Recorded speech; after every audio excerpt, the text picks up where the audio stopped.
guys, kamusta po? Long time no vlog tayo. So, sobrang busy natin lately. Actually, isang taon o mag-isang taon na tayo hindi nakapag-upload ng mga latest news tungkol sa mga abroad, mga policy, ganyan, sa Europe, yung biyahe, at marami pang iba. So, for today video guys, pag-uusapan natin yung Poland to Paris ulit. Kasi maraming nagtatanong pa rin sa akin. Yung iba naman, ini-entertain ko through messenger. Nagbi-video call kami. Nag-uusap kami. Yung mga maraming tanong, yung biyahe, paano, at ano na yung mga bawal, pinagbabawal, trabaho, at marami pang iba.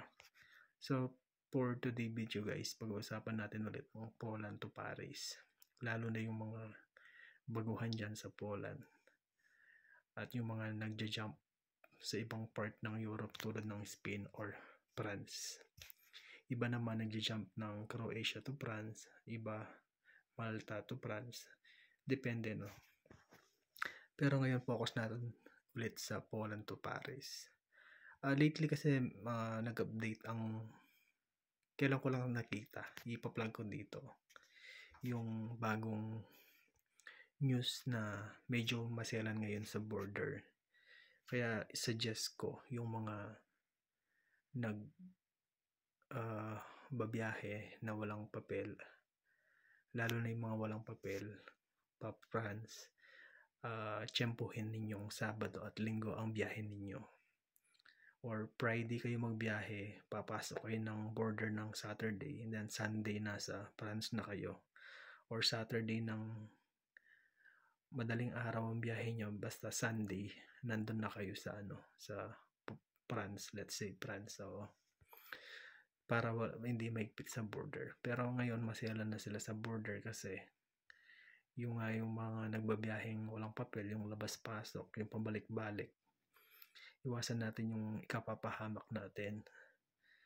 So, yun nga guys, lalo na ang Poland, maselan siya ngayon kasi siya lang ang ayaw tumanggap ng refugee sa bansa nila at gusto ng Poland lahat ng pumapasok sa kanila is documented. Kaya sa mga bagong pasok sa Poland na may hawak na working permit, hanggat maaari, antayin nyo munang lumabas ang inyong TRC.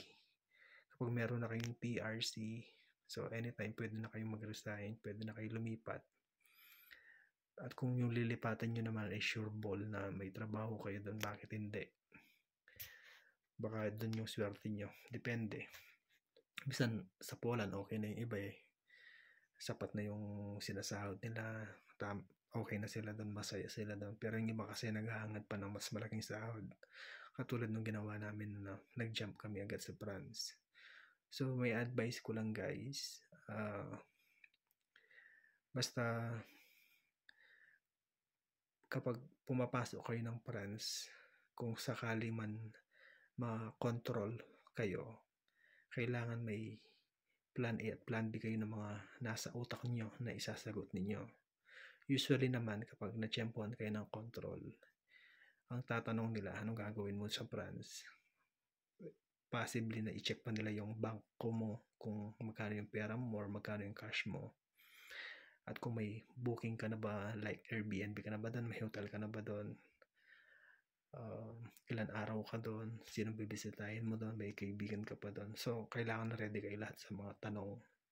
And then, hanggat maaari, yung passport niyo is valid, na may tatak na visa type D or Schengen or may TRC kayo. So, marami din naman nagtatry sa France. Yung iba bumabalik ng Poland, lumilipat ng Spain. Kasi nga, siyempre hindi nila nakikita yung gusto nilang trabaho doon. Kaya, bumabalik sila sa dati nilang trabaho. So, depende, no? Pero hanggat maaari, sikapin ninyong magkaroon kayo ng TRC sa Poland muna. Kasi, importante yan. So, kapag may TRC ka, pwede ka jump ng Switzerland, ng iba pang part ng Europe. So, kung may mga katanungan pa kayo guys, i-chat nyo lang ako sa aking Facebook account, Ron Herrera Jesus. Okay. So, meron lang akong nakausap. Actually, marami akong nakakausap through chat na lang kasi talagang sobrang busy ko. Busy ako sa work dito sa Canada. Sobrang busy ako sa trabaho. Wala akong time mag-vlog. Ngayon lang ako ulit nagmamadali pa nga ako nito eh. Pero kailangan natin i-update yung mga bibigan natin dyan na bago pa lang sa Poland, sa Europe, at yung mga gustong mag-jump. So guys, ayun. Basta pag-isipan yung mabuti muna bago kayo mag-jump. At kung meron bang trabaho nag-aantay sa inyo dyan, huwag kayong pabara-bara ng desisyon. Kasi mahirap magsimula ulit sa zero eh. Kasi sa Poland, pagdating nyo, may trabaho kayo dyan eh. Kung hindi man napagkasundoan nyo yung kontrata nyo sa trabaho nyo. Kasi nung kami, trabaho namin dito, let's say, mushroom factory. And then ilalagay kami sa meat factory. And then ilalagay kami sa frying. And then ilalagay kami sa labas. Yung iba, lalo na sahod. So hindi talaga natutupad yung nasa kontrata. Yung lately kung nakausap, welder siya. Tapos nililipat daw sila sa factory. So marami daw complain. Marami daw nagrereklamo. Yung iba walang choice kasi wala naman silang ibang kakilala sa part ng Europe para mag-move, mag-transfer. So, wala naman din wala naman ding easy na trabaho dyan sa Poland. Pinaghihirapan talaga yung trabaho. So, hindi naman sa walang choice, pero kasi ginusto mo din naman pumunta dyan, so, tanggapin mo na lang. Tapusin mo yung kontrata mo, kung ayaw mo, ipunin mo yung nagastos mo tapos bumalik ka ng kung saan bansa ka. So mahirap talaga sa Europe at parang same lang sila ng currency ng Dubai, 'di ba? Bumabawi lang sila sa overtime, sa tip. Yung mga nasa food and beverage, sa hotel management, bumabawi yan mga sa tip tsaka overtime. Minsan pag winter season na medyo mahina na yan, kaya minsan wala silang work.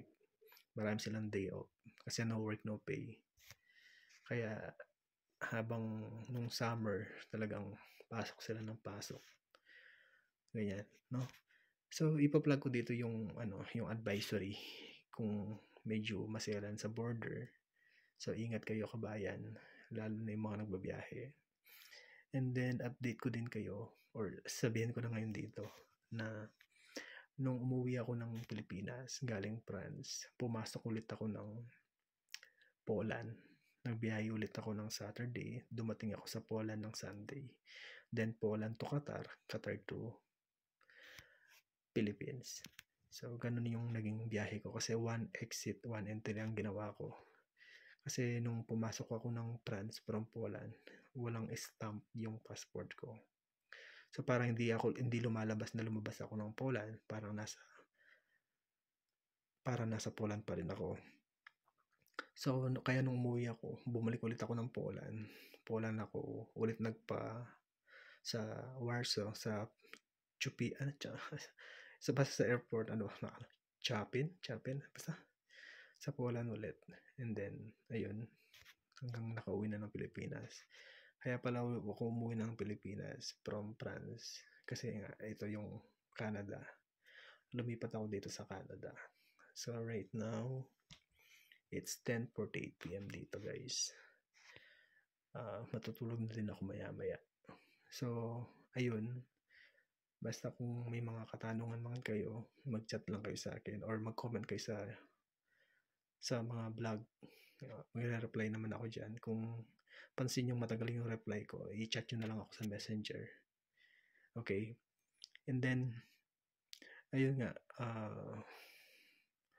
basta, kung ano man yung mga katanungan ninyo or latest update, chat lang kayo. Sasagot naman ako pag mayroon akong time. So, paano guys? Ingat kayo lagi at salamat sa panonood.